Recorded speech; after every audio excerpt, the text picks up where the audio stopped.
Okay, ಈ ಕ್ಲಾಸಲ್ಲಿ ನಾವೇನು ಮಾಡೋಣ ಅಂತಂದರೆ ನಿಮ್ಮ ಸೋಷಿಯಲ್ ಸೈನ್ಸ್ ಸಬ್ಜೆಕ್ಟ್ನ 4ನೇ ಅಧ್ಯಾಯ. ಈ ಹಿಂದಿನ ಕ್ಲಾಸಲ್ಲಿ ನಾವೇನು ಮಾಡಿದ್ವಿ ಅಂತಂದರೆ 3ನೇ ಅಧ್ಯಾಯದ ಬಗ್ಗೆ ನಾವೇನು ಮಾಡ್ತೀವಿ ಅಂತಂದರೆ ಕಂಪ್ಲೀಟಾಗಿ ನೋಡ್ತಾ ಬಂದೆವು. ಅಂದರೆ ಯಾವ ರೀತಿ ಬ್ರಿಟಿಷರು ಭಾರತ ದೇಶದಲ್ಲಿ ವ್ಯಾಪಾರಕ್ಕೆ ಬಂದು ತಮ್ಮ ಸಂವಿಧಾನಿಕ ಬೆಳವಣಿಗೆಯನ್ನು ಮಾಡಿಕೊಂಡ್ರು, ಯಾವೆಲ್ಲ ಕಾಯ್ದೆಗಳನ್ನು ಜಾರಿಗೆ ತಗೊಂಡು ಬಂದರು ಅಂತೇಳಿ ನೋಡಿದೆವು. ಸೊ ಇದೇನಿದೆಯಲ್ಲ ನಿಮಗೆ 2ನೇ ಯೂನಿಟಲ್ಲೇ ಇತ್ತು ಇದು ನಿಮಗೆ. ಅಂದರೆ ಭಾರತ ಮತ್ತು ಬ್ರಿಟಿಷರ ಆಂಗ್ಲೋ ಯುದ್ಧಗಳು ಅಂತ ಬರ್ತಾ ಇದ್ವಲ್ಲ. ಸೊ ಇದನ್ನ ಏನು ಮಾಡಿದ್ದಾರೆ ಅಂತಂದರೆ, ಒಂದು ದೇಶದಲ್ಲಿ ಬ್ರಿಟಿಷರ ಆಡಳಿತ ಹೇಗಿತ್ತು, ಅದಾದ ನಂತರ ಕರ್ನಾಟಕ ದೇಶದಲ್ಲಿ ಅಥವಾ ಯಾವುದೇ ಒಂದು ರಾಜ್ಯದಲ್ಲಿ ಏನಾಯಿತು, ಬ್ರಿಟಿಷರು ಯಾವ ರೀತಿ ಆಡಳಿತವನ್ನು ಮಾಡಿದರು, ಎಸ್ಪೆಷಲಿ ಕರ್ನಾಟಕದಲ್ಲಿ ಬ್ರಿಟಿಷರ ಆಳ್ವಿಕೆಯನ್ನು ಈ ರಾಜ್ಯದ ದೊರೆಗಳು ಅದನ್ನು ಯಾವ ರೀತಿ ಪ್ರತಿರೋಧನ ಮಾಡಿದರು ಅನ್ನೋದ್ರ ಸಲುವಾಗಿ ಇದನ್ನು ನಿಮ್ಗೆ 4ನೇ ಯೂನಿಟಲ್ಲಿ ಇಟ್ಟಿದ್ದಾರೆ. ಸೊ ಹಾಗಾಗಿ ಈ ಒಂದು ಯೂನಿಟನ್ನು ನಾವೇನು ಮಾಡೋಣ ಅಂತಂದರೆ, ಯಾವ ರೀತಿ ಕರ್ನಾಟಕ ರಾಜ್ಯದ ದೊರೆಗಳು ಬ್ರಿಟಿಷರನ್ನು ತಮ್ಮನ್ನು ಆಳ್ವಿಕೆ ಮಾಡಿಕೊಳ್ಳೋದಕ್ಕೆ ಪ್ರತಿರೋಧವನ್ನು ವ್ಯಕ್ತಪಡಿಸಿದ್ರು ಅನ್ನೋದನ್ನು ಈ ಒಂದು ಕ್ಲಾಸಲ್ಲಿ ನಾವು ನೋಡ್ತಾ ಬರೋಣ. ಓಕೆ, ಅಂದರೆ 18ನೇ ಶತಮಾನದೊಳಗೆ ಬ್ರಿಟಿಷರು ಏನು ಮಾಡಿದರು ಅಂತಂದರೆ, ಬೇರೆ ಎಲ್ಲ ಕಡೆ ಅಂದರೆ ಅರ್ಕಾಟ್ ಪ್ರದೇಶವನ್ನು ವಶಪಡಿಸ್ಕೊಳ್ಳೋದಾಗಿರ್ಬೋದು, ಅಥವಾ ಬಂಗಾಳ ಪ್ರಾಂತ್ಯವನ್ನು ವಶಪಡಿಸ್ಕೊಳ್ಬೋದಾಗಿರ್ಬೋದು, ಅಥವಾ ಇತರೆ ಮೊಘಲರ ಒಂದು ಆಧಿಪತ್ಯವನ್ನು ಸಾಧಿಸೋದಾಗಿರ್ಬೋದು, ಅಥವಾ ಮೊಘಲರ ಮೇಲೆ ಆಡಳಿತ ಮಾಡೋದಾಗಿರ್ಬೋದು. ಸೊ ಈ ಥರ ಮಾಡ್ತಾ ಇರಬೇಕಾದ್ರೆ ಬ್ರಿಟಿಷರು ಏನು ಮಾಡ್ತಾರೆ ಅಂತಂದರೆ, ಪ್ರಮುಖವಾಗಿ ಆಡಳಿತ ವ್ಯವಸ್ಥೆಯೊಳಗೆ ಅವರು ತೊಡಗಿಸ್ಕೋ ಸಲುವಾಗಿ 3 ಪ್ರಮುಖ ಅಸ್ತ್ರಗಳನ್ನು ಹುಡುಕ್ತಾರೆ. ಒಂದು ಏನಪ್ಪ ಅಂತಂದರೆ, ಒಂದು ರಾಜಕೀಯ ಆಧಿಪತ್ಯವನ್ನು ಸಾಧಿಸೋದು, ಆಮೇಲೆ ವ್ಯಾಪಾರದಲ್ಲಿ ಹಿಡಿತವನ್ನು ಸಾಧಿಸೋದು, ಆಮೇಲೆ ಕೃಷಿ ಕ್ಷೇತ್ರಕ್ಕೆ ಸಂಬಂಧಪಟ್ಟಂತೆ ಅಧಿಕಾರವನ್ನು ಸಾಧಿಸುವ ಮೂಲಕ ಏನು ಮಾಡ್ತಾರೆ ಅಂತಂದರೆ, ಬ್ರಿಟಿಷರು ಭಾರತ ದೇಶದ ದೊರೆಗಳ ಮೇಲೆ ಏನು ಮಾಡ್ತಾರೆ, ತಮ್ಮನ್ನು ತಾವು ಅಧಿಕಾರವನ್ನು ಸಾಧಿಸೋಕೆ ಪ್ರಯತ್ನ ಪಡ್ತಾರೆ. ಸೊ ಅದೇ ರೀತಿ ಏನು ಮಾಡ್ತಾರೆ ಅಂದರೆ, ಕರ್ನಾಟಕದಲ್ಲಿಯೂ ಕೂಡ ರಾಜಕೀಯ ಆಧಿಪತ್ಯವನ್ನು ಸಾಧಿಸಲು, ವ್ಯಾಪಾರದ ಒಂದು ವ್ಯವಸ್ಥೆಯ ಹಿಡಿತವನ್ನು ಸಾಧಿಸಲು, ಆಮೇಲೆ ಕೃಷಿ ಕ್ಷೇತ್ರಗಳ ಮೇಲೆ ಅಧಿಕಾರವನ್ನು ಸಾಧಿಸುವ ಸಲುವಾಗಿ ಈ 3 ಮಾರ್ಗಗಳನ್ನು ತೆಗೆದುಕೊಂಡು ಏನು ಮಾಡ್ತಾರೆ ಅಂದರೆ, ಜನರನ್ನು ಏನು ಮಾಡ್ತಾರೆ, ಶೋಷಣೆ ಮಾಡ್ತಾರೆ. ಇದರಿಂದ ಏನಾಗುತ್ತೆ ಅಂತಂದರೆ, ರಾಜ್ಯವನ್ನು ಆಡಳಿತ ಮಾಡ್ತಾ ಇರುವಂತಹ ರಾಜ್ಯರಲ್ಲಿ ಅಥವಾ ಒಂದು ಸುವ್ಯವಸ್ಥಿತವಾಗಿ ಆಡಳಿತ ಮಾಡ್ತಾ ಇರುವಂತಹ ವ್ಯವಸ್ಥೆಯಲ್ಲಿ ಏನಾಗುತ್ತೆ ಅಂತಂದರೆ ಅಸ್ಥಿರತೆ ಉಂಟಾಗುತ್ತೆ. ಅಂದರೆ ಯಾವ ರೀತಿ ಕ್ರಮಗಳನ್ನು ತೆಗೆದುಕೊಳ್ಬೇಕು ಇವ್ರ ವಿರುದ್ಧ ಅನ್ನೋದೇ ಗೊತ್ತಾಗೋದಿಲ್ಲ. ಆಮೇಲೆ ರಾಜ್ಯದಲ್ಲಿ ಏನಾಗುತ್ತೆ, ಅರಾಜಕೀಯತೆ ಉಂಟಾಗುತ್ತೆ. ಅಂದರೆ ಯಾವ ರೀತಿ ಅರಾಜಕೀಯತೆ ಉಂಟಾಗುತ್ತೆ ಅಂತಂದರೆ, ಬ್ರಿಟಿಷರು ಭಾರತ ದೇಶಕ್ಕೆ ಬಂದಾದ್ಮೇಲೆ ಇವರು ಏನು ಮಾಡ್ತಾರೆ, ತಂತ್ರಗಳನ್ನು ಹುಡ್ತಾರೆ. ಅಂದರೆ ಪರಸ್ಪರ ಒಗ್ಗಟ್ಟಿಂದ ಕೂಡಿದಂಥ ರಾಜರನ್ನು ದುಡ್ಡು ಕೊಟ್ಟಾದರೂ ಅವ್ರ ಕಡೆ ತಗೊಳ್ಳೋದು, ಅಥವಾ ಇನ್ನೊಂದಿಷ್ಟು ಪ್ರದೇಶಗಳನ್ನಾದರೂ ಕೊಟ್ಟು ಅವ್ರ ಕಡೆ ಮಾಡ್ಕೊಳ್ಳೋದು, ಅಥವಾ ಅವರಿಗೆ ಇಲ್ಲದ ಸಲ್ಲದ ಆಶೆಗಳನ್ನು ಹುಟ್ಟಿಸಿ ಏನು ಮಾಡ್ತಾರೆ ಅಂದರೆ ಅವ್ರ ಕಡೆಗೆ ತೆಗೆದುಕೊಂಡು ಭಾರತ ದೇಶದಲ್ಲಿರುವಂಥ ರಾಜರ ವೀಕ್ನೆಸ್ಸನ್ನು ಹೇಳಿಕೊಡ್ತಾ ಇದ್ರು. ಸೊ ಈ ರೀತಿ ಏನಾಗುತ್ತೆ ಅಂದರೆ ಅರಾಜಕೀಯತೆ ಉಂಟಾಗ್ತಾ ಇತ್ತು. ಸೊ ಇದರಿಂದಾಗಿ ಏನಾಗ್ತಾರೆ ಅಂದರೆ, ಕರ್ನಾಟಕದ ಒಂದು ರಾಜ್ಯದಲ್ಲಿಯೂ ಕೂಡ ಇದೇ ಪರಿಸ್ಥಿತಿ ಉಂಟಾದ ಮೇಲೆ ಏನು ಮಾಡ್ತಾರೆ ಅಂದರೆ, ದೇಶೀಯ ರಾಜ್ಯರು ಬ್ರಿಟಿಷರ ವಿರುದ್ಧ ದಂಗೆ ಹೇಳೋಕ್ಕೆ ಪ್ರಾರಂಭ ಮಾಡ್ತಾರೆ. ಓಕೆ, ಈ ಥರ ದಂಗೆ ಎದ್ದವರಲ್ಲಿ ಮೊದಲಿಗೆ ಏನು ಮಾಡ್ತಾರೆ ಅಂದರೆ, ಜಮೀನ್ದಾರರು ದಂಗೆ ಹೇಳ್ತಾರೆ. ಸೊ ಆಮೇಲೆ ರಾಜರು ದಂಗೆ ಹೇಳ್ತಾರೆ. ಸೊ ಇಲ್ಲಿ ಏನು ತಪ್ಪಾಗುತ್ತೆ ಅಂತಂದರೆ, ಜಮೀನ್ದಾರರು ಬ್ರಿಟಿಷರ ವಿರುದ್ಧ ದಂಗೆ ಹೇಳ್ತಾರೆ, ರಾಜರು ಕೂಡ ಬ್ರಿಟಿಷರ ವಿರುದ್ಧ ದಂಗೆ ಹೇಳ್ತಾರೆ. ಆದರೆ ಇವ್ರು ಏನು ಮಾಡ್ತಾರೆ ಅಂದರೆ, ಒಬ್ಬೊಬ್ಬರಾಗೇನೆ ಏನು ಮಾಡ್ತಾರೆ ಅಂದರೆ ದಂಗೆ ಹೇಳ್ತಾರೆ. ಸೊ ಇವರಿಬ್ಬರು ಕೂಡಿ ಏನಾದ್ರು ಒಂದು ವೇಳೆ ಬ್ರಿಟಿಷರ ವಿರುದ್ಧ ದಂಗೆ ಎದ್ದಿದ್ರೆ ಬ್ರಿಟಿಷರು ಏನು ಮಾಡ್ತಾ ಇದ್ದಾರೆ ಅಂದ್ರೆ ವಾಪಸ್ ಹೋಗ್ಬಿಡ್ತಾ ಇದ್ರು. ಸೊ ನಮ್ಮಲ್ಲಿ ಈ ಒಂದು ಐಕ್ಯತೆಯನ್ನು ಹಾಳು ಮಾಡೇನ ಬ್ರಿಟಿಷರು ಏನು ಮಾಡಿದ್ರು ಅಂತಂದರೆ, ತಮ್ಮನ್ನು ಅಧಿಕಾರದಲ್ಲಿ ತೊಡಗಿಸ್ಕೊಂಡಿದ್ರು. ಸೊ ಇಲ್ಲಿ ಕೂಡ ಅದೇ ಆಗುತ್ತೆ. ಸೊ ಹಾಗಾಗಿನೇ ಕರ್ನಾಟಕ ರಾಜ್ಯದಲ್ಲಿ ಬ್ರಿಟಿಷರ ಆಡಳಿತ ಮಾಡೋದಕ್ಕೆ ನಾವೇ ಅನುಕೂಲ ಮಾಡಿಕೊಟ್ಟಂಗೆ ಆಗಿಬಿಡುತ್ತೆ. ಹೌದಾ? ನಾನು ಹೇಳಿದಂಗೆ ಪ್ರಾರಂಭದಲ್ಲಿ ಜಮೀನ್ದಾರರು ಬ್ರಿಟಿಷರ ವಿರುದ್ಧ ದಂಗೆ ಹೇಳ್ತಾರೆ, ಆಮೇಲೆ ರಾಜರು ಕೂಡ ದಂಗೆ ಹೇಳ್ತಾರೆ. ಅದು ಏನಪ್ಪ ಅಂತಂದರೆ, ಒಗ್ಗಟ್ಟಿಲ್ಲದೇ ಒಬ್ಬೊಬ್ಬರಾಗಿ ಏನು ಮಾಡ್ತಾರೆ ಅಂತಂದ್ರೆ ದಂಗೆ ಹೇಳ್ತಾರೆ. ಸೊ ಈ ರೀತಿ ದಂಗೆ ಎದುರು ಕೂಡ ಬ್ರಿಟಿಷರ ವಿರುದ್ಧ ಏನಾಗುತ್ತೆ ಅಂದರೆ, ಭಾರತೀಯ ಜಮೀನ್ದಾರರು ರಾಜರು ವಿಫಲತೆಯನ್ನು ಹೊಂದುತ್ತಾರೆ. ಓಕೆ, ಸೊ ಹಂಗೆ ದಂಗೆ ಎದ್ದವರಲ್ಲಿ ಅಂತಂದರೆ ಪ್ರಮುಖರು ಅಂತಂದರೆ ಮೈಸೂರು ರಾಜ್ಯದ ಒಡೆಯರು. ಹೌದಾ? ಮೈಸೂರು ರಾಜ್ಯದ ಒಡೆಯರಾಗಿರ್ಬೋದು, ಅಥವಾ ಬೇರೆ ಬೇರೆ ರಾಜ್ಯದ ಒಡೆಯರಾಗಿರ್ಬೋದು ಅಥವಾ ರಾಜರಾಗಿರ್ಬೋದು. ಆಮೇಲೆ ಸುರಪುರದ ದಂಗೆ ಕೂಡ ಆಗುತ್ತೆ, ಹೌದಾ. ಅಲಗಲಿ ಬೇಡರು ಕೂಡ ದಂಗೆ ಹೇಳುತ್ತೆ. ಸೊ ಈ ಥರ ಏನು ಮಾಡ್ತಾರೆ ಅಂದರೆ ಬೇರೆ ಬೇರೆ ಸಪ್ರೇಟ್ ಆಗಿ ಬ್ರಿಟಿಷರ ವಿರುದ್ಧ ದಂಗೆ ಹೇಳಕ್ಕೆ ಸ್ಟಾರ್ಟ್ ಮಾಡ್ತಾರಲ್ಲ. ಸೊ ಹಾಗೆಯೂ ಕೂಡ ಅದರಲ್ಲಿ ಪ್ರಮುಖವಾಗಿ ಅಂತಂದರೆ ಮೈಸೂರು ಸಾಮ್ರಾಜ್ಯದ ಒಡೆಯರು ಕೂಡ ಏನು ಮಾಡ್ತಾರೆ ಅಂತಂದರೆ ಇದರಲ್ಲಿ ಕೂಡ ಒಂದು ಭಾಗವಾಗ್ತಾರೆ, ಹೌದಾ. ಸೊ ಆಗಿದ್ಮೇಲೆ ಈ ಮೈಸೂರು ಸಾಮ್ರಾಜ್ಯದ ಬಗ್ಗೆ ನಿಮ್ಗೆ ಏನು ಮಾಡಿದ್ದಾರೆ ಸ್ವಲ್ಪ ಅದ್ರ ಬಗ್ಗೆ ಸಿಲೆಬಸ್ಸನ್ನು ಇಟ್ಟಿದ್ದಾರೆ. ಮೈಸೂರು ಸಾಮ್ರಾಜ್ಯ ಏನಿದೆಯಲ್ಲ ಇವಾಗ, ಇದು ಮೈಸೂರು ಸಾಮ್ರಾಜ್ಯ ಯಾವ ರೀತಿ ಉಗಮವಾಯಿತು. ಸೊ ಅದರಲ್ಲಿ ಪ್ರಮುಖವಾಗಿ ಬರುವಂಥವರು ಒಡೆಯರು, ಚಿಕ್ಕ ದೇವರಾಜ ಒಡೆಯರು, ಆಮೇಲೆ ರಾಜ ಒಡೆಯರು. ಸೊ ಇವ್ರ ಬಗ್ಗೆ ಕೂಡ ಸ್ವಲ್ಪ ಇಟ್ಟಿದ್ದಾರೆ. ಸೊ ಆಗಿದ್ಮೇಲೆ ಮೈಸೂರು ಒಂದು ಸಾಮ್ರಾಜ್ಯ ಯಾವ ರೀತಿ ಸ್ಥಾಪನೆ ಆಯಿತು ಅಂತ ನೋಡೋದಾದರೆ, ಮೈಸೂರು ಸಂಸ್ಥಾನ ಯಾವ ರೀತಿ ಸ್ಥಾಪನೆ ಆಯಿತು ಅಂತ ನೋಡೋದಾದರೆ, ಕರ್ನಾಟಕದ ಒಂದು ಆ ಸಂದರ್ಭದಲ್ಲಿ, ಹೌದಾ, ಅಂದರೆ ಈ 1300ರ ಒಂದು ಸಂದರ್ಭದೊಳಗೆ ಕರ್ನಾಟಕ ಒಂದು ಪ್ರದೇಶವನ್ನು ಅತಿ ಹೆಚ್ಚು ಪ್ರಸಿದ್ಧಗೊಳಿಸಿದ ಒಂದು ಸಾಮ್ರಾಜ್ಯ ಅಂತಂದರೆ ವಿಜಯನಗರ ಸಾಮ್ರಾಜ್ಯ, ಹೌದಾ. ಈ ವಿಜಯನಗರ ಸಾಮ್ರಾಜ್ಯದ ಏನಾಗುತ್ತೆ ಒಂದು ಅಧೀನ ಭಾಗವಾಗಿ ಯಾವಾಗ ಏನಾಗಿರುತ್ತೆ ಅಂತಂದ್ರೆ ಮೈಸೂರು ಸಾಮ್ರಾಜ್ಯ ಆಡಳಿತ ಮಾಡ್ತಾ ಇರ್ತೈತಿ. ಸೊ ಈ ಒಂದು ಸಂದರ್ಭದೊಳಗೆ ಏನಾಗುತ್ತೆ ಅಂತಂದರೆ ವಿಜಯನಗರ ಸಾಮ್ರಾಜ್ಯ ಪತನ ಆಗುತ್ತೆ, ಹೌದಾ, ಅಂತ್ಯವಾಗುತ್ತೆ. ಸೊ ಹಾಗಾಗಿಯೇ ಒಂದು ಸಣ್ಣ ಭಾಗವಾದಂಥ ಮೈಸೂರು ಸಾಮ್ರಾಜ್ಯ ಏನಾಗುತ್ತೆ ಅಂತಂದರೆ ಹಂತವಾಗಿ ಬೆಳೆದು ಕರ್ನಾಟಕದ ಒಂದು ಪ್ರತಿಷ್ಠಿತೆಯನ್ನು ಎತ್ತಿ ಹಿಡಿಯುವಂಥ ಒಂದು ಸಾಮ್ರಾಜ್ಯವಾಗಿ ಬೆಳೆದು ನಿಲ್ಲುತ್ತೆ, ಹೌದಾ. ಹಾಗಿದ್ಮೇಲೆ ಈ ಮೈಸೂರು ಸಾಮ್ರಾಜ್ಯ ಯಾವ ರೀತಿ ಬೆಳೀತು ಅಂತ ನೋಡೋದಾದರೆ, ಮೊದಲು ಮೈಸೂರು ಸಾಮ್ರಾಜ್ಯ ಏನು ದೊಡ್ಡ ಸಾಮ್ರಾಜ್ಯ ಆಗಿರಲಿಲ್ಲ, ಹೌದಾ. ಇದು ಒಂದು ಸಣ್ಣ ಪುಟ್ಟ ಪ್ರದೇಶದಲ್ಲಿ ಆಡಳಿತ ಮಾಡ್ತಾ ಇರುವಂಥ ಒಬ್ಬ ರಾಜನಿಂದ ಇದು ಮೈಸೂರು ಸಾಮ್ರಾಜ್ಯ ಏನಾಗುತ್ತೆ ಅಂದರೆ ಬೆಳೆಯುತ್ತೆ. ಯಾವ ರೀತಿ ಅಂತಂದರೆ ಪ್ರಾರಂಭದಲ್ಲಿ ಅಂದರೆ ಶ್ರೀರಂಗಪಟ್ಟಣದ ಮಂಡಲಿಕನ ಒಂದು ಅಧೀನ, ಹೌದಾ. ಶ್ರೀರಂಗಪಟ್ಟಣವನ್ನು ಯಾರು ಆಡಳಿತ ಮಾಡ್ತಾ ಇದ್ರು ಅವಾಗ ಅಂದರೆ ಮಾಂಡಲಿಕ, ಓಕೆ. ಇವನ ಅಧೀನದೊಳಗೆ ಬರುವಂಥ ಪ್ರದೇಶದಲ್ಲಿ ಚಾಮರಾಜ ಅಂತೇಳಿ ಒಬ್ಬವನು ಏನು ಮಾಡ್ತಾ ಇರ್ತಾನೆ ಅಂದರೆ ಮೈಸೂರಿನ ಬಳಿ ಇರುವಂತಹ ಹದಿನಾಡು ಎಂಬ ಪಾಳೆಯ ಪಟ್ಟಿ ಒಂದು ಪ್ರದೇಶವನ್ನು ಆಡಳಿತ ಮಾಡ್ತಾ ಇರ್ತಾನೆ, ಓಕೆ. ಹಿದಿನಾಡು ಅಂತೇಳಿ, ಹಿದಿನಾಡು ಎಂಬ ಪಾಳೆಯ ಪಟ್ಟಿಯ ಒಂದು ಪ್ರದೇಶವನ್ನು ಆಡಳಿತ ಯಾರು ಮಾಡ್ತಾ ಇರ್ತಾರೆ ಅಂತಂದರೆ ಚಾಮರಾಜ ಎಂಬ ವ್ಯಕ್ತಿ ಏನು ಮಾಡ್ತಾ ಇರ್ತಾನೆ, ಆಡಳಿತ ಮಾಡ್ತಾ ಇರ್ತಾನೆ. ಈ ಚಾಮರಾಜನಿಗೆ ಏನಿರಂಗಿಲ್ಲ ಅಂತಂದರೆ ಗಂಡು ಮಕ್ಕಳು ಇರಂಗಿಲ್ಲ, ಹೌದಾ, ಗಂಡು ಸಂತಾನ ಇರೋದಿಲ್ಲ. ಸೊ ಹಾಗಾಗಿ ಈ ಚಾಮರಾಜನಿಗೆ ವಯಸ್ಸಾದ ಮೇಲೆ ಈ ಚಾಮರಾಜನ ಆಡಳಿತ ಪ್ರದೇಶವನ್ನು ಅವನ ದಳವಾಯಿ ಆದಂತಹ ಕಾರುಗಳ್ಳಿಯ ದಳವಾಯಿ ಆದಂತಹ ಮಹಾರಾನಾಯಕ ಏನು ಮಾಡ್ತಾ ಇರ್ತಾನೆ ಅಂತಂದರೆ ಈ ಚಾಮರಾಜನ ಒಂದು ಸಾಮ್ರಾಜ್ಯವನ್ನು ಅಥವಾ ಒಂದು ಪ್ರದೇಶವನ್ನು ಆಡಳಿತ ಮಾಡ್ತಾ ಇರ್ತಾನೆ. ಸೊ ಹಾಗಾಗಿ ಈ ಮಹಾರಾನಾಯಕ ಏನು ಮಾಡ್ತಾನೆ ಅಂದರೆ ಇವನಿಗೆ ಹೇಳ್ತಾನೆ ಚಾಮರಾಜನಿಗೆ, ನಿನಗೆ ಹೆಂಗಿದ್ರು ಗಂಡು ಸಂತಾನ ಇಲ್ಲ, ನಿನ್ನ ಮಗಳಿದ್ದಾಳಲ್ಲ, ನಿನ್ನ ಮಗಳನ್ನು ನನಗೆ ಕೊಟ್ಟು ಮದುವೆ ಮಾಡು, ಹೆಂಗಿದ್ರು ನಾನು ನಿನ್ನ ಸಾಮ್ರಾಜ್ಯವನ್ನು ನೋಡ್ಕೊಳತ್ತೀನಿ ಇವಾಗ. ಸೊ ನಾನೇ ಇದನ್ನು ಕಂಟಿನ್ಯೂ ಮಾಡ್ತೀನಿ, ನಿನ್ನ ಮಗಳನ್ನು ನನಗೆ ಕೊಟ್ಟು ಮದುವೆ ಮಾಡು ಅಂತ ಹೇಳಿ ಕೇಳ್ತಾನೆ, ಓಕೆ. ಹಿಂಗೆ ಕೇಳಿದಾದ್ಮೇಲೆ ಈ ಮಹಾರಾನಾಯಕನಿಗೆ ಚಾಮರಾಜ ಹೇಳ್ತಾನೆ, ಇದೆಲ್ಲ ಆಗೋದಿಲ್ಲ ಬಿಡಪ್ಪ, ನೀನು ಹೆಂಗದಿ, ನೀನು ಎಷ್ಟು ಚಟ ಮಾಡ್ತಿದ್ದಿ, ಆಮೇಲೆ ನೀನು ಎಂತೆಂಥ ಯೋಚನೆಗಳು ನಿನ್ನ ತಲೆಯಾಗೆಲ್ಲ ಇದ್ದಾವೆ ಅಂಥೇಳಿ ಎಲ್ಲ ಗೊತ್ತೈತೆ ನನಗೆ. ಸೊ ನನ್ನ ಮಗಳನ್ನು ನಾನೇನು ಕೊಡೋಂಗಿಲ್ಲ ಅಂಥೇಳಿ ಹೇಳ್ತಾನೆ. ಸೊ ಇವನು ಕೇಳ್ತಾನೆ, ಇವನು ಕೊಡೋದಿಲ್ಲ ಹೋಗಂತ ಅಂದಾದ್ಮೇಲೆ ಇವನು ಮಹಾರಾನಾಯಕ ಏನು ಮಾಡ್ತಾನೆ ಅಂದರೆ ಚಾಮರಾಜನ ಹೆಂಡತಿ ಹತ್ರ ಬರ್ತಾನೆ.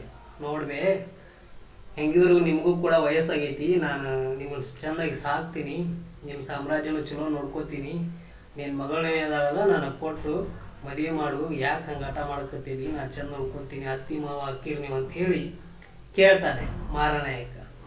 ಸೊ ಅವಾಗ ಇವ್ರೇನಂತಾರೆ, ಯುವರಾಣಿ ಅಂತಂದರೆ ನಾ ಕೊಡೋದಿಲ್ಲ ಹೋಗು ಅಂಥೇಳಿ ಏನು ಮಾಡ್ತಾರೆ ಅಂತಂದರೆ ಮಹಾರಾನಾಯಕನಿಗೆ ಕೊಡಂಗಿಲ್ಲ ಅಂತೇಳಿ ರಿಜೆಕ್ಟ್ ಮಾಡಿಬಿಡ್ತಾರೆ. ಸೊ ಇದೇ ಒಂದು ಸಂದರ್ಭದೊಳಗೆ ಇವನೇನು ಮಾಡ್ತಾನೆ ಅಂತಂದರೆ ಇವ್ರಿಗೆ ಕಿಟಿ ಕೊಡೋಕ್ಕೆ ಸ್ಟಾರ್ಟ್ ಮಾಡ್ತಾನೆ, ಹಿಂಸೆ ಮಾಡೋಕ್ಕೆ ಸ್ಟಾರ್ಟ್ ಮಾಡ್ತಾನೆ. ಅಂದರೆ ಚುಚ್ಚು ಮಾತು ಹೇಳೋದು ಅಥವಾ ಇವ್ರ ವಿರುದ್ಧ ಮಾತಾಡೋಕ್ಕೆ ಹೋಗೋದು. ಸೊ ಈ ಥರ ಕಿಟಿ ಮಾಡ್ತಿರ್ತಾನೆ. ಸೊ ಈ ಸಂದರ್ಭದೊಳಗೆ ಏನಾಗುತ್ತೆ ಅಂತಂದರೆ ಗುಜರಾತ್ನ ದ್ವಾರಕೆಯ ಪ್ರದೇಶದಿಂದ ಯದುರಾಜ ಮತ್ತು ಅವನ ತಮ್ಮ ಆದಂಥ ಕೃಷ್ಣರಾಯ ಬರ್ತಾರೆ.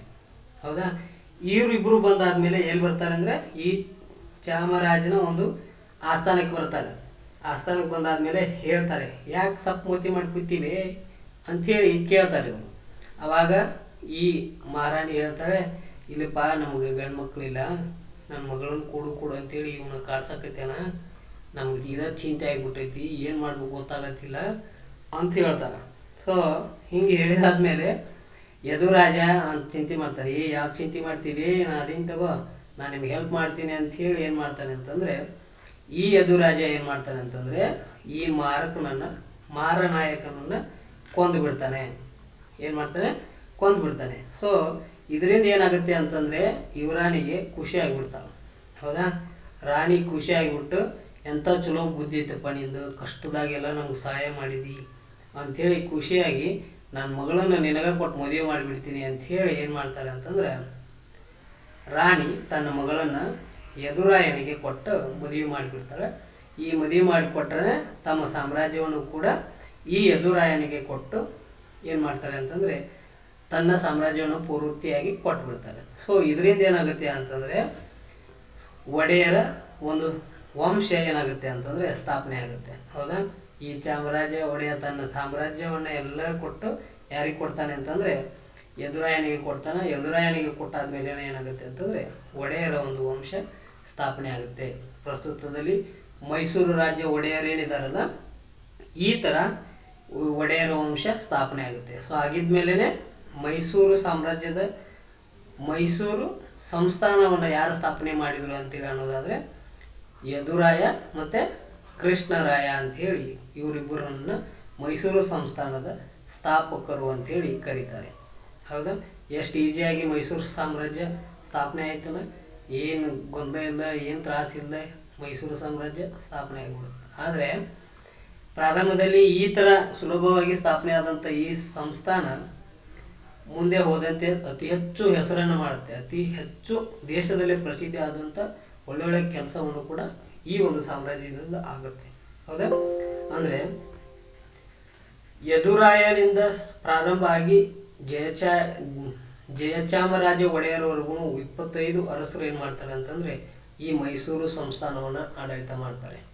ಹೌದಾ, ಮೈಸೂರು ಸಂಸ್ಥಾನ ಇಷ್ಟು ಮಂದಿ ಆಡಳಿತ ಮಾಡಿದರೂ ಕೂಡ ನಿಮಗೆ ಇವರಲ್ಲಿ 25 ಜನರಲ್ಲಿ ಅತಿ ಹೆಚ್ಚು ಪ್ರಮುಖರಾದಂಥವರು ರಾಜ ಒಡೆಯರು, ಆಮೇಲೆ ಚಿಕ್ಕದೇವ ರಾಜ ಒಡೆಯರ ಬಗ್ಗೆ ನಿಮಗೆ ಸ್ವಲ್ಪ ಕೊಟ್ಟಿದ್ದಾರೆ. ಸೊ ಆಗಿದ್ಮೇಲೆ ಏನು ಮಾಡಿದರು ಇವರು ರಾಜ ಒಡೆಯರು, ಏನು ಮಾಡಿದರು ಚಿಕ್ಕದೇವ ರಾಜ ಒಡೆಯರು ಏನು ಮಾಡಿದರು ಅಂತ ನೋಡೋದಂದರೆ ಮೊದಲಿಗೆ ರಾಜ ಒಡೆಯರು. ಹೌದಾ, ರಾಜ ಒಡೆಯರು ಅಧಿಕಾರಕ್ಕೆ ಬಂದಿದ್ದು 1578ರಿಂದ 1617ವರೆಗೂ ಏನು ಮಾಡ್ತಾರೆ ಅಂತಂದರೆ ಇವರು ಒಂದು ಒಡೆಯರಾಗಿ ಕಾರ್ಯವನ್ನು ನಿರ್ವಹಿಸ್ತಾರೆ. ಸೊ ಇವರ ಒಂದು ಸಂದರ್ಭದೊಳಗೆ ಏನಾಗುತ್ತೆ ಅಂತಂದರೆ ಮೈಸೂರು ಸಾಮ್ರಾಜ್ಯ ಅತಿ ಹೆಚ್ಚು ಹೆಸರು ಮಾಡುತ್ತೆ. ಆಮೇಲೆ ಅತಿ ಹೆಚ್ಚು ಹೆಸರು ಮಾಡಿ ವಿವಿಧ ಕ್ಷೇತ್ರಗಳಿಗೆ ಇವೊಂದು ತುಂಬ ಹೆಸರುವಾಸಿಯಾದಂಥ ಒಂದು ಸಾಮ್ರಾಜ್ಯ ಆಗುತ್ತೆ. ವಿಸ್ತರಣೆಯಲ್ಲೂ ಕೂಡ ಇವ್ರು ಏನು ಮಾಡ್ತಾರೆ ಅಂತಂದರೆ ಅತಿ ಹೆಚ್ಚು ಮೈಸೂರು ಸಂಸ್ಥಾನವನ್ನು ಬೆಳೆಸ್ತಾರೆ. ಯಾಕೆ ಅಂತಂದರೆ ಇವರು ಯುದ್ಧ ಪ್ರಿಯರಾಗಿರ್ತಾರೆ ರಾಜ ಒಡೆಯರು, ಆಮೇಲೆ ತುಂಬ ಸಮರ್ಥರು ಕೂಡ ಆಗಿರ್ತಾರೆ.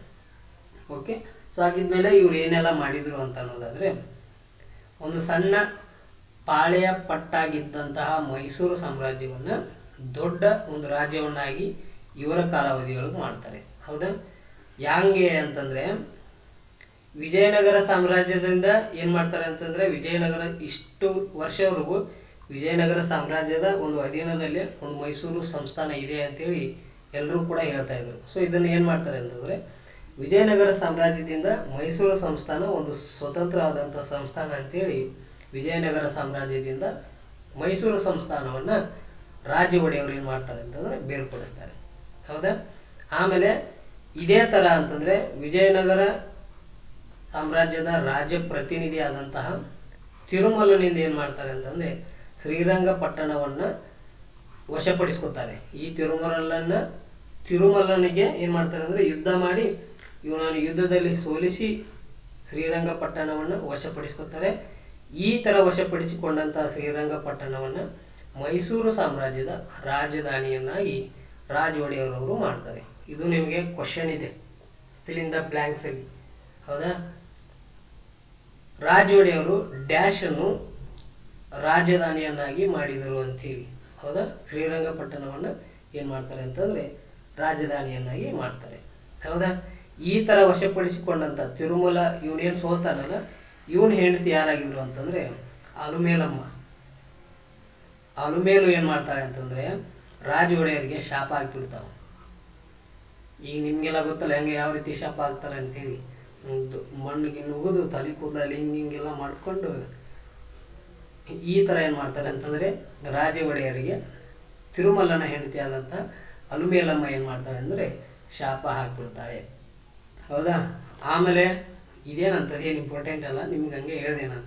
ಶಾಪ ಹಾಕಿದಂತೂ ನಿಜ. ಇದು ತುಂಬ ದೊಡ್ಡ ಸ್ಟೋರಿ ಇದೆ ಇದು. ಹೌದಾ, ಶ್ರೀರಂಗಪಟ್ಟಣವನ್ನು ವಶಪಡಿಸಿಕೊಂಡಿದ್ದು ಹೇಗೆ, ಇದನ್ನು ರಾಜಧಾನಿಯಾಗಿ ಮಾಡಿದ್ದು ಹೇಗೆ, ಈ ತಿರುಮಲ ಯಾರು, ಹೌದಾ, ಈ ರಾಜ ಪ್ರತಿನಿಧಿ ಯಾಕಾಗಿ ಇವನನ್ನು ಆಯ್ಕೆ ಮಾಡ್ತಾರೆ, ಈ ಥರ ದೊಡ್ಡ ಸ್ಟೋರಿ ಇದೆ ಇದು. ಸೊ ನಿಮಗೆ ಶಾರ್ಟಾಗಿ ನೆನಪಿರಲಿ ಅಂತ ಅಷ್ಟೇ. ಹೌದಾ, ಆಮೇಲೆ ದಳವಾಯಿ ಒಂದು ಹುದ್ದೆ ಏನಾಗಿರುತ್ತೆ, ರದ್ದಾಗಿರುತ್ತೆ. ಯಾವ ರೀತಿ ಅಂತಂದರೆ ಅವನು ಹೇಳಿದಿಲ್ಲ, ಮಾರನಾಯಕನನ್ನು ಕೊಂದಾದ್ಮೇಲೆ ಚಾಮರಾಜ ಏನು ಮಾಡ್ತಾನೆ ಅಂದರೆ ದಳವಾಯಿ ಹುದ್ದೆಯನ್ನು ರದ್ದು ಮಾಡಿಬಿಡ್ತಾನೆ. ಸೊ ಓಕೆ, ಹಿಂಗೆ ರದ್ದಾದಂತಹ ಒಂದು ಈ ಹುದ್ದೆಯನ್ನು ಏನು ಮಾಡ್ತಾರೆ ಅಂತಂದರೆ ರಾಜ ಒಡೆಯರು ಪುನಃ ಪ್ರಾರಂಭ ಮಾಡ್ತಾರೆ. ಸೊ ಈ ರೀತಿ ಪ್ರಾರಂಭ ಮಾಡಿದ ಮೇಲೆ ಮೈಸೂರು ಸಾಮ್ರಾಜ್ಯದ ಪ್ರಥಮ ದಳವಾಯಿಯಾಗಿ ಕರಿಕಾಲ ಮಂಜರಾಜನನ್ನು ನೇಮಕ ಮಾಡ್ತಾರೆ. ಕರಿಕಾಲ ಮಲ್ಲರಾಜ. ಹೌದಾ, ಕರಿಕಾಲ ಮಲ್ಲರಾಜನನ್ನು ಮೈಸೂರು ಸಂಸ್ಥಾನದ ಪ್ರಥಮ ದಳವಾಯಿಯಾಗಿ ರಾಜ ಒಡೆಯವರು ಏನು ಮಾಡ್ತಾರೆ ಅಂತಂದರೆ ನೇಮಕ ಮಾಡ್ತಾರೆ. ಕರಿಕಾಲ. ಹೌದಾ, ನೀವು ನೆನಪಿರಲಿಲ್ಲ ಅಂದ್ರೆ ಕರಿಕಾಲರ ನೆನಪು ಮಾಡ್ಕೊಳ್ರಿ, ಅವಾಗ ಮಲ್ಲರಾಜ ನೆನಪಾಗ್ಬಿಡ್ತಾನೆ. ಹೌದಾ, ಆಮೇಲೆ ಇನ್ನೊಂದು ಪ್ರಮುಖವಾದಂತಹ ಒಂದು ಬದಲಾವಣೆಯನ್ನು ಈ ರಾಜ ಒಡೆಯವರು ತರ್ತಾರೆ. ಏನಪ್ಪ ಅಂತಂದರೆ 1610ರಲ್ಲಿ ಮೈಸೂರು ದಸರಾ ಉತ್ಸವವನ್ನು ಪ್ರಾರಂಭ ಮಾಡ್ತಾರೆ. ಹೌದಾ, ಈ ಮೈಸೂರು ದಸರಾ ಅಂದರೆ ನಮ್ಮ ರಾಜ್ಯದ ಒಂದು ಏನದು ಹೆಮ್ಮೆಯ ಒಂದು ಉತ್ಸವ ಅದು. ಹೌದಾ, ನಮ್ಮ ರಾಜ್ಯದ ಉತ್ಸವ ಅಂತೇಳಿ ಕೂಡ ಮೈಸೂರು ದಸರಾ ಉತ್ಸವವನ್ನು ಕರೀತಾರೆ. ಇದು ಪ್ರಾರಂಭ ಆಗಿದ್ದು 1610ರಲ್ಲಿ. ಆಮೇಲೆ ಮೇಲುಕೋಟೆ ಚೆಲುವನಾರಾಯಣ ಸ್ವಾಮಿ ದೇವಾಲಯಕ್ಕೆ ವಜ್ರದ ಕಿರೀಟವನ್ನು ಯಾರು ಕೊಡ್ತಾರೆ ಅಂತಂದರೆ ಈ ರಾಜ ಒಡೆಯವರು ಕೊಡ್ತಾರೆ. ಆಮೇಲೆ ಇನ್ನೂ ಪ್ರಮುಖವಾದ ಬೆಳವಣಿಗೆ ಅಂತಂದರೆ ಮೈಸೂರಿನ ಚಾಮುಂಡೇಶ್ವರಿ ದೇವಾಲಯ, ನಂಜನಗೂಡಿನ ಶ್ರೀಕಂಠೇಶ್ವರ ದೇವಾಲಯ, ಶ್ರೀರಂಗಪಟ್ಟಣದ ಶ್ರೀರಂಗನಾಥ ದೇವಾಲಯ, ರಂಗನಾಥ ವಿಠಲನ ದೇವಾಲಯ ಯಾರು ಕಟ್ಟಿಸಿದ್ರು ಅಂತಂದರೆ ಈ ರಾಜ ಒಡೆಯವರು ಏನು ಮಾಡ್ತಾರೆ ಅಂದರೆ ಕಟ್ಟಿಸ್ತಾರೆ. ಓಕೆ, ಇಷ್ಟೆಲ್ಲ ಕಾರ್ಯಗಳಿಂದ ಅತಿ ಹೆಚ್ಚು ಪ್ರಸಿದ್ಧಿ ಯಾರಾಗಿದ್ದಾರೆ ಅಂತಂದರೆ ರಾಜ ಒಡೆಯವರು. ಸೊ ಇವರಾದ್ಮೇಲೆ ಬಂದಂಥವರು ಚಿಕ್ಕ ದೇವರಾಜ ಒಡೆಯರು. ಸೊ ಇವ್ರ ಕಾಲದಲ್ಲಿ ಏನೆಲ್ಲ ಬದಲಾವಣೆ ಆಯಿತು ಅಂತಂದರೆ ಇವರು ಅಧಿಕಾರಕ್ಕೆ ಬಂದಿದ್ದು 1678 ಫೆಬ್ರವರಿ 28ಕ್ಕೆ. ಹೌದಾ, ಆಮೇಲೆ ಇವ್ರೇನಪ್ಪ ಅಂತಂದರೆ ತುಂಬ ಸಮರ್ಥರು ಇವರು. ಹೌದಾ, ಎಷ್ಟು ಸಮರ್ಥ ಅಂತಂದರೆ ಈ ಮನುಷ್ಯನಿಗೆ ಹಗಲ ರಾತ್ರಿ ಯುದ್ಧ ಮಾಡಿದ್ರು ಕೂಡ ಬೇಸರ ಹಾಕಿರಲಿಲ್ಲ. ತುಂಬ ಸಮರ್ಥ ಸೈನಿಕನು ಕೂಡ ಯಾವ ರೀತಿ ಕೆಲಸ ಮಾಡ್ತಾರಲ್ಲ ಅಂಥ ಒಂದು ಸಾಮರ್ಥ್ಯ ಇವರಲ್ಲಿತ್ತು. ಆಮೇಲೆ ಪ್ರಸಿದ್ಧ ಒಬ್ಬ ಆಡಳಿತಗಾರ ಯಾರಾಗಿದ್ದರು ಅಂತಂದರೆ ಈ ಚಿಕ್ಕ ದೇವರಾಜ ಒಡೆಯರು ಆಗಿದ್ದರು. ಆಮೇಲೆ ಇವರೊಬ್ಬರು ಸಾಹಿತ್ಯನೂ ಹೌದು, ಇವರು ಬರಹಗಾರರು ಹೌದು. ಇವರು ಒಂಥರ ಆಲ್ ಇನ್ ಒನ್ ಪ್ಯಾಕೇಜ್. ಇವರೆಲ್ಲ ಚಿಕ್ಕ ದೇವರಾಜ ಒಡೆಯರು ಅಂತಂದರೆ ಆಲ್ ಇನ್ ಒನ್ ಪ್ಯಾಕೇಜ್ ಇದ್ದಾಗೆ. ಅಂದರೆ ಸಮರ್ಥವಾಗಿ ಆಡಳಿತನ ಮಾಡ್ತಾಯಿದ್ರು, ಸಮರ್ಥವಾಗಿ ಯುದ್ಧನೂ ಕೂಡ ಮಾಡ್ತಾಯಿದ್ರು, ಆಮೇಲೆ ಸಾಹಿತ್ಯ ಕೂಡ ಬುಕ್ಸನ್ನು ಬರಿತಾಯಿದ್ರು, ಆಮೇಲೆ ಸಂಗೀತ ಪ್ರೇಮಿಗಳಾಗಿದ್ದರು. ಹೌದಾ, ಈ ಥರ ಆಲ್ ಇನ್ ಒನ್ ಆಗಿದ್ರು ಇವರು. ಓಕೆ, ಅದರಲ್ಲಿ ಇವರು ಪ್ರಮುಖವಾಗಿ ಅಂತಂದರೆ ಮರಾಠರನ್ನು ಅತಿ ಹೆಚ್ಚು ಯುದ್ಧ ಮಾಡಿ ಸೋಲಿಸ್ತಾರೆ. ಇವರು ಆಡಳಿತ ಅವಧಿಯೊಳಗೆ ಅತಿ ಹೆಚ್ಚು ಯುದ್ಧ ಮಾಡಿದ್ದೆ ಮರಾಠರ ಮೇಲೆ, ಅತಿ ಹೆಚ್ಚು ಪ್ರದೇಶಗಳನ್ನು ಆಕ್ರಮಣ ಮಾಡ್ಕೊಂಡಿದ್ದೆ ಮರಾಠರ ಮೇಲೆ. ಹೌದಾ, ಸೊ ಹಂಗಾಗೇನೆ ಏನು ಮಾಡ್ತಾರೆ ಅಂತಂದರೆ ಮರಾಠರಿಗೆ ಪದೇ ಪದೇ ಮರಾಠರನ್ನು ಸೋಲಿಸೋದ್ರಿಂದ ಇವ್ರಿಗೇನಂತ ಕರೀತಾರೆ ಅಂದರೆ ಮಹಾರಾಷ್ಟ್ರದ ಭೂಪಾಲ ಜಾಲರಿಪು ಅಂಥೇಳಿ ಇವರಿಗೆ ಬಿರುದನ್ನು ಸಿಗುತ್ತಾರೆ. ಮಹಾರಾಷ್ಟ್ರದ ಭೂಪಾಲ ಜಾಲರಿಪು ಎಂಬ ಬಿರುದನ್ನು ಚಿಕ್ಕ ದೇವರಾಜ ಒಡೆಯರಿಗೆ ಸಿಗುತ್ತೆ. ಹೌದಾ, ಅಧಿಕಾರಕ್ಕೆ ಬಂದಾದ್ಮೇಲೆ 1677ರಲ್ಲಿ ಶಿವಾಜಿಯನ್ನು ಸೋಲಿಸಿ ಅಪ್ರತಿಮ ವೀರ ಎಂಬ ಒಂದು ಬಿರುದನ್ನು ಚಿಕ್ಕ ದೇವರಾಜ ಒಡೆಯವರು ಪಡಿತಾರೆ. ಆಮೇಲೆ ಮೊಘಲರ ಸೇನಾನಿ ಆದಂತಹ ಕಾಸಿಂ ಖಾನ್ನಿಂದ 3 ಲಕ್ಷ ರೂಪಾಯಿ ಕೊಟ್ಟು ಬೆಂಗಳೂರು ಪ್ರದೇಶವನ್ನು ಕೊಂಡ್ಕೋತಾರೆ.